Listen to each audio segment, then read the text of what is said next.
वृद्धि और विकास के तहत ही हम पढ़ रहे हैं माता पिता द्वारा बच्चों के पालन पोषण की विधियाँ। ठीक है। जब अभिभावक अपने बच्चों को पाल पोस कर बड़ा करते हैं तो इस प्रक्रिया में बच्चे का लालन पालन कहा जाता है। माता पिता अपने बच्चों का लालन पालन किस प्रकार करते हैं, इस बात से बच्चों के व्यक्तित्व का उल्लेखनीय प्रभाव पड़ता है। हम इस सब उसी प्रकार व्यवहार करना सीखते हैं जैसे कि हमारे समाज में उपयुक्त माना जाता है। हम यह अपने माता पिता तथा अपने आस पड़ोस के लोगों के साथ प्रत्यक्ष रूप से करने तथा अप्रत्यक्ष रूप से दूसरों के उस तरीके से व्यवहार करते देखने का परिणाम स्वरूप सीखते हैं। वह प्रक्रिया जिसके द्वारा बच्चे ऐसे व्यवहार कौशल मान्यताएं धारणाएं मानक सीखते हैं, उनकी संस्कृति लाक्षणी और उपयुक्त वांछनीय है, सामाजिकरण कहलाता है। सामाजिकरण लक्ष्य अर्थात हम अपने बच्चे को क्या सिखाना चाहते हैं, उससे क्या सीखने अपेक्षा करते हैं। प्रत्येक संस्कृति में यहाँ तक कि हर परिवार में भिन्न भिन्न होता है।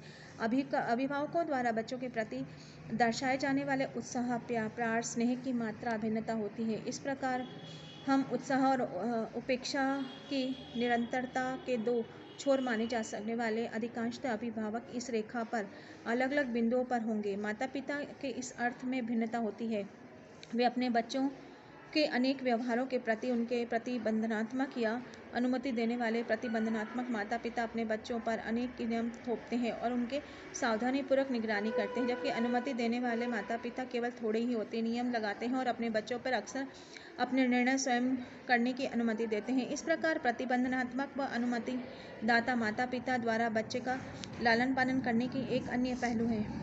माता पिता द्वारा प्रयुक्त अनुशासनात्मक तकनीक की किस्म के आधार पर भी बच्चे की लालन पालन प्रक्रिया में वर्गीकरण किया जा सकता है। कुछ माता पिता अपने बच्चों को अनुशासन करने के लिए बच्चों को उसके कार्यों के परिणाम समझते तथा उसके साथ तर्क करते हैं ताकि वे अनुपयुक्त कार्य करने से रोक सके।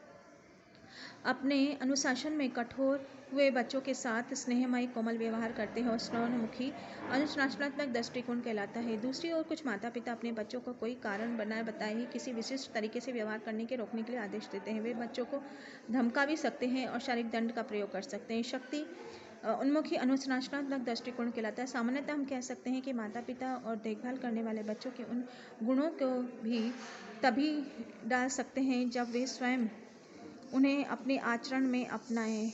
बच्चों को अनुशासित करने के लिए दंड, खास तौर पर शारीरिक दंड उपयोग न करें और वांछनीय व्यवहार का निर्दिष्ट करने स्पष्टीकरण का सहारा लें। बच्चे के लालन पालन की यह प्रणाली बच्चे के सर्वोत्तोन्मुखी व्यक्तित्व के आकार देने का योगदान देती है। क्रियाकलाप 7। अपने विस्तृत परिवार में आपको कुछ माता पिता द्वारा बच्चों के साथ पारस्परिक क्रिया करने के तरीकों के रखने अवसर प्राप्त करने होगा। क्या आपको इस अध्याय में पठित तथ्यों तथा उसने अपने माता पिता को करते देखा होगा उसमें से कोई संबंध नजर आया होगा? इसकी टिप्पणियाँ कीजिए। 4 से 5 समूह में बनाए बच्चों का अवलोकन आपस में चर्चा कीजिए। अब हम बात करेंगे भाई बहनों के और मित्र मंडली के साथ संबंध में। हमारे देश में अधिकांश परिवार में बच्चों अधिक छोटे होते हैं। कई बार बड़े बच्चे छोटे बच्चों की देखभाल करना पड़ती है और भाई बहन में काफ़ी सीमा तक एक दूसरे के विकास को प्रभावित करते हैं। क्या आप बता सकते हैं कि भाई बहन के साथ बच्चे के संबंध किस प्रकार माता पिता के साथ उनके संबंध भिन्न होते हैं? भाई बहनों की आयु में ज़्यादा अंतर नहीं होता है, इसीलिए उनके बीच संबंध माता पिता की तुलना में अधिक सम्मान मैत्रीपूर्ण और बराबर का ही होता है। भाई बहन के बीच सकारात्मक संबंध बच्चों के भावनात्मक समर्थन व प्रोत्साहन प्रदान करता है, क्योंकि वे एक दूसरे के साथ खेलते हैं, उनके साथ विशेष बातें करते हैं और आपस में साझेदारी। बड़े भाई बहन का व्यवहार मानक निर्धारित करने के लिए छोटे भाई बहन अनुसरण करने के प्रयास करते हैं। तथापि बड़े भाई बहनों के संबंधों के परस्पर विरोधी प्रधानता, प्रतिस्पर्धा, प्रतियोगिता, ईर्ष्या भी होती है। माता पिता के बीच में बंधन का सृजन करने हेतु महत्वपूर्ण भूमिका निभा सकते हैं। जैसे जैसे बच्चा बड़ा होता है, मित्रमंडली समान आयु वर्ग के बच्चे के महत्व का उसके जीवन में बढ़ता जाता है। मित्रमंडली के साथ साथ बच्चे उनके साथ पारस्परिक क्रिया के बारे में विस्तृत चर्चा 2 में विद्यालय मित्रमंडली शिक्षक नामक अध्याय में की गई थी। मित्रमंडली के कुछ विशिष्ट कुछ घनिष्ठ मित्र भी होते हैं। समकक्ष बच्चों के साथ बच्चा खेलता है, लड़ता है, गुप्त बातें बांटता है, उनके साथ मित्रता बच्चे सामाजिक तथ्य भावनात्मक विकास में योगदान। क्रियाकलाप की बात करेंगे बच्चों। यदि आप कोई भाई बहन है तो उसके 2 गुण लिखिए आप जो आपको पसंद आते हैं। अपनी 2 विशेषता लिखें जो कि आपके भाई बहनों को पसंद आती है। एक दूसरे की बातें आप लोगों को लिखनी है। अब हम बात करेंगे संज्ञानात्मक विकास की। संज्ञान करना और किस चीज़ को समझ के बात करना। संज्ञानात्मक विकास का संबंध बच्चों की सोचने की प्रक्रिया का विकास में है। संज्ञानात्मक सोच विचार का संबंध इस बात से है कि हम किस प्रकार अपने परिवेश को जानते हैं, हम किस प्रकार सूचना प्राप्त करते हैं और उनकी व्याख्या करते हैं, किस प्रकार परिवेश के बारे में हमारे दिमाग में तस्वीर बनती है। आइए पहले थोड़ा सा इस बात पर विचार करें। सोच विचार में शामिल विभिन्न मानसिक प्रक्रियाएं कौन सी होती है। हम स्वाद, रंगों, आकार, सजीव, निर्जीव वस्तुओं के खाद्य अखाद्य वस्तुओं के बीच भिन्नता करते हैं। इस सूची में बहुत सी बातें जोड़ी जा सकती हैं। हम कुछ भावनाओं के, कुछ अनुभवों के साथ, कुछ व्यक्तियों को उस विशिष्ट प्रकार के व्यवहारों के साथ, किसी मौसम को किसी विशिष्ट माह के साथ या कुछ वस्तुओं को इसकी विशिष्ट व्यक्तियों के साथ जोड़ते हैं। हमारे अधिकांश कार्य किसी इरादे के साथ, किसी प्रयोजन के साथ निष्पादित किए जा सकते हैं। हमारे कार्यों का कोई प्रभाव पड़ता है। दूसरे शब्दों में इसका कारण प्रभाव संबंध समझते हैं।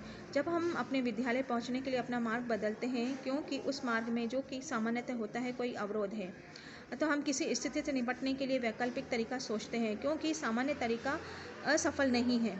ठीक है, तो समस्याओं का समाधान करने के लिए अपनी क्षमता दिखा सकते हैं। हम याद रखते हैं कि अनुकरण करते हैं, वस्तु के कारण के बारे में तर्क करते हैं, वस्तु के अनुभव भावनाओं के बीच संबंधों को समझते हैं, काल्पनिक स्थितियों के बारे में सोचते हैं तथा तर्क करते हैं, अमूर्त अर्थों को सोचते हैं, अर्थात ऐसे विचार संकल्पना के बारे में सोचते हैं जिनका वैसे कार्यों भावनाओं के रूप में भौतिक अस्तित्व नहीं होता है। वे सभी उपयुक्त मानसिक प्रक्रिया हमारे सोच का एक भाग है। संज्ञानात्मक विकास का अध्ययन में जन्म से बच्चों की सभी अन्य मानसिक प्रक्रियाओं का अध्ययन होता है।